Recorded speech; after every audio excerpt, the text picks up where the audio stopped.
Not deserving of the full fist bump, not deserving of a huge Hadouken, but it was good. It was good. Mariners win 4-3 in 10 innings. They improved to 2-1 on the season. They've taken 2 of the first 3 against Boston, a chance to win the series with a win on Sunday. Let's go over the scoring plays. Mariners actually get off to a nice start. Mitch Haniger singles home J.P. Crawford to make it 1-0. Boston ties things up in the 5th with a fielder's choice off the bat of Pablo Reyes, who scores Ceddanne Rafaela, 1-1. That's all the offense that you get for the first 9 innings of this one. And then all of a sudden, an offensive explosion in extra innings for both teams. Pablo Reyes singles home. Excuse me. That's what happened, oh, no, I'm right. Pablo Reyes singles home Ceddanne Rafaela to make it 2-1 in the 10th. Yoshida singles home Reese McGuire to make it 3-1. Mariners get out of the inning and they get to work. Luke Raley singles home Ty France. J.P. Crawford drowns into a fielder's choice that scores Luke Raley 3-3.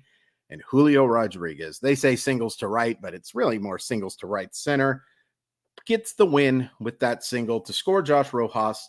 It's the first walk-off win for the Mariners this year, and it's the first ever walk-off hit for Julio Rodriguez. Congrats to that young man. Man, what a special player. And we'll talk about him. I promise you. We will talk about him. But we're going to start with the negatives. And folks, they end up getting 4 runs here. It was a pathetic offensive effort. And I want to give credit to my son, Cutter Crawford. He pitched well. The Red Sox have some talented young starting pitching. Bayo's going to be a good one. Crawford is a good one. Garrett Whitlock, who I think profiles better in relief, but they're going to give him a chance to start, and he certainly has the stuff for it. Kind of question marks about the command and the durability. But there's some talented young pitchers in Boston, and they've looked good. They have looked good against this Seattle Mariner offense so far. But the Mariners have done their fair share of helping in that situation. Oh, have they ever done their fair share? The lineup was terrible today. J.P. Crawford gets the bunt single. Awful outside of that. And I kind of question whether or not it should have been a single. I really would have given that just an air, but maybe I'm a tough grader. Julio outside of the hit was bad today. And we'll talk about him in the positive section, I promise you. Jorge Polanco has just looked awful so far. Big Dumper looked bad today.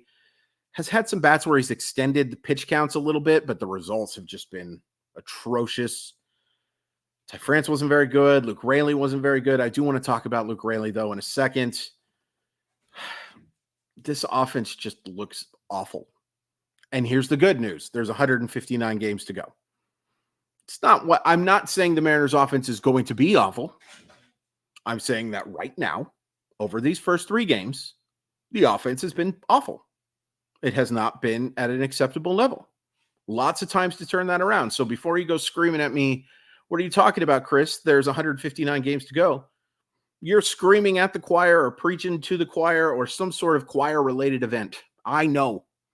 But I can only talk to you about what I've seen so far.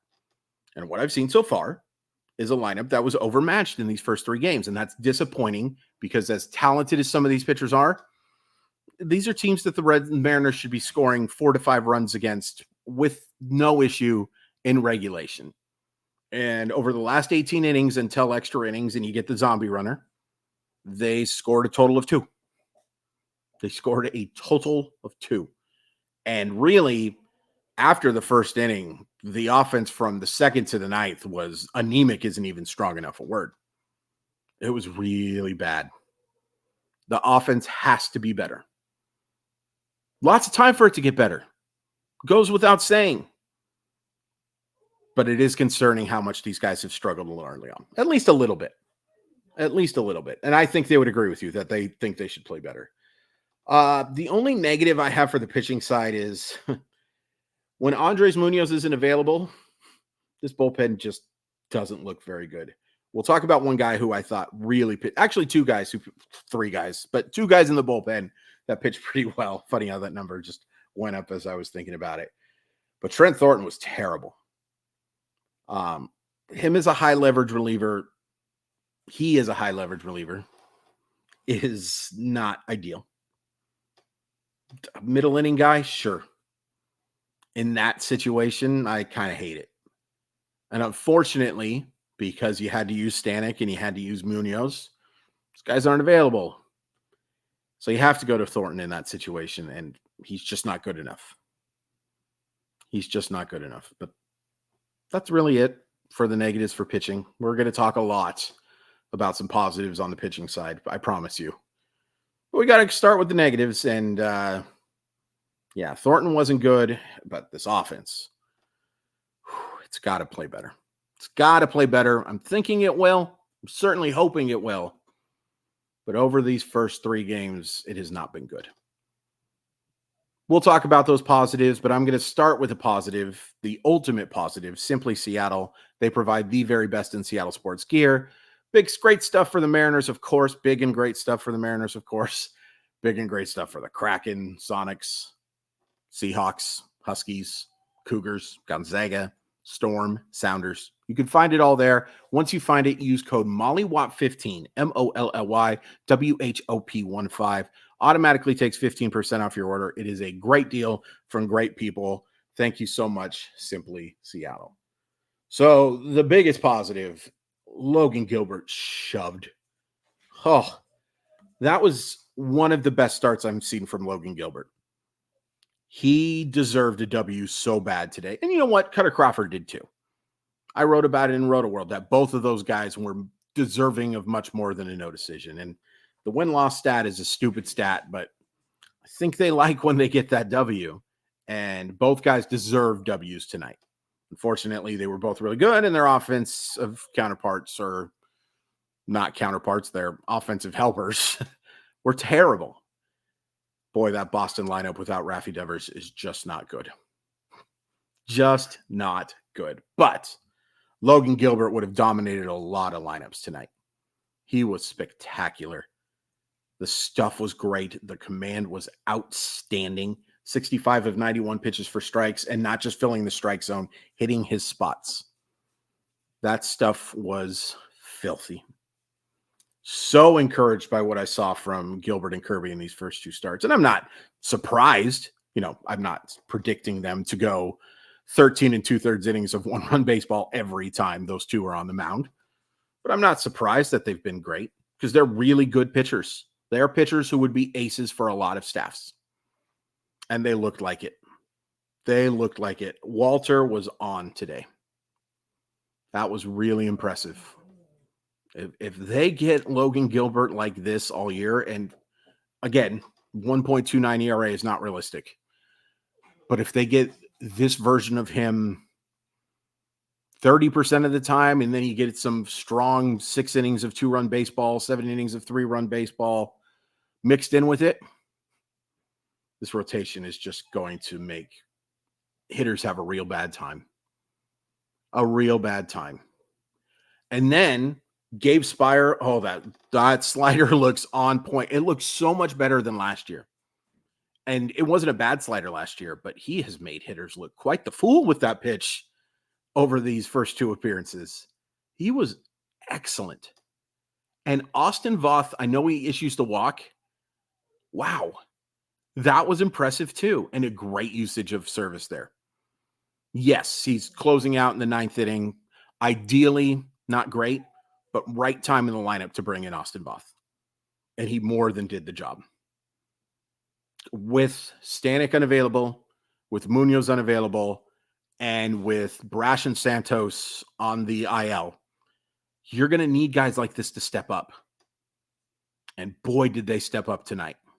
Boy, oh boy, 2 innings of scoreless baseball with 5 strikeouts, didn't allow a hit.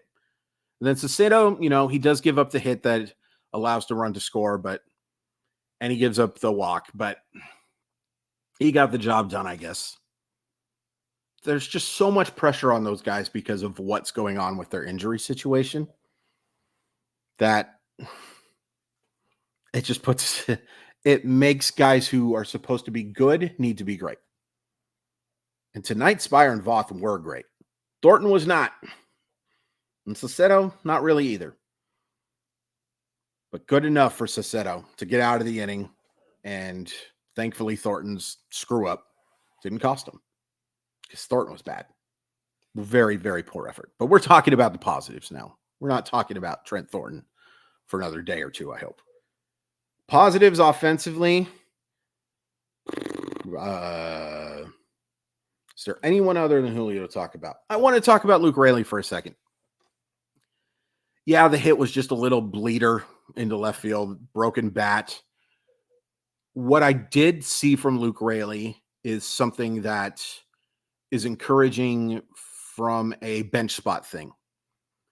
He's a good athlete. That speed mattered tonight. He beats out that ground ball from J.P. Crawford. That should have been a routine out, but because Raley got a good jump, running on contact, as you should be in that situation. Hate the contact play, but in that situation, yeah, you're running. And his athleticism allowed him to score.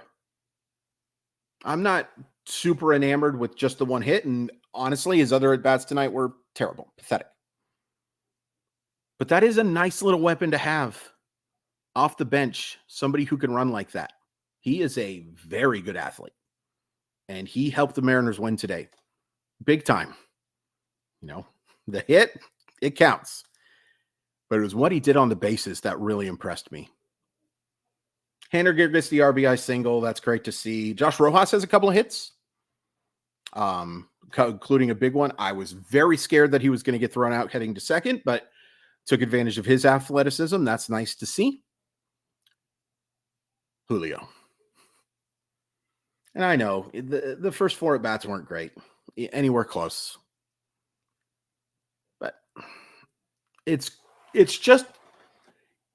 cool when the 26th guy on the roster gets a game-winning hit. It's cool when anyone gets a game-winning hit for the team you love, right?